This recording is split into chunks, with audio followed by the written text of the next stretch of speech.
kindergarten, so we are celebrating big this year. And we are going to be making a really fun t-shirt using Tulip's Fabric Markers. I'm gonna get it started and she's gonna finish it off. All right, let's make it.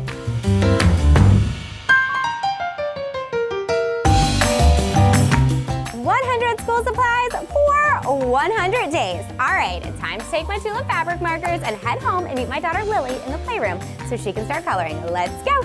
Guess what I made at the studio today? A t-shirt. Yeah, but you know why? Why? Because we are gonna be celebrating the 100th day of school.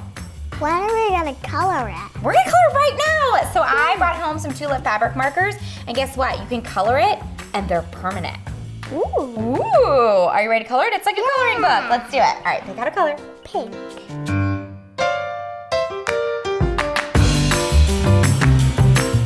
Ta-da! How cute is that? You can make your very own color and t-shirt with Tulip's Fabric Markers. Head to their website or shop them at your local retailer. All right, Lily, what do you got to say? Happy 100th day!